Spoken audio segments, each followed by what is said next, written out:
Keir Starmer is not a communicator. He has zero charisma. And of course, what you are looking at is one of four Labour leaders who've won an election over the last 20, 30, well, half a century, but perhaps longer. And he's got a big majority.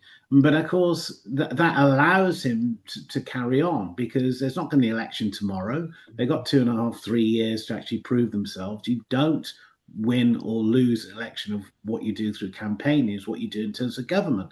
But they have a real fundamental problem in an age of communicators, in an age of Insta. If you take what Zach Polanski's been doing, doesn't even bother with the traditional channels of media, doesn't look at the broadsheets, doesn't look at the TV, is deep inside other channels where he's getting his message across. But even if Keir Starmer did that, he doesn't have the charisma. I'm sure he's a very decent guy. I'm sure his heart is in the right place, but he's made some appalling decisions. Those decisions have completely overwhelmed his ability to talk about positivity and make the country feel better. And that's the only way you're going to turn these things around from what is inevitably going to be a hung parliament when we have a next election where deals will be done. You just have to be able to project. And you can't. Do you reckon though, Mark? Do you think any amount of? I was wondering this. I mean, I think you should ditch the Brill cream.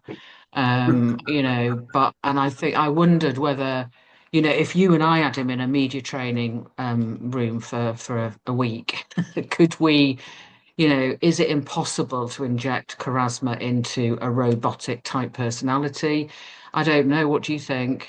I, I think the clay can be molded, as we often say. But you're telling me that the hierarchy of the Labour Party have not been trying to work extremely hard on getting his communication skills up to speed.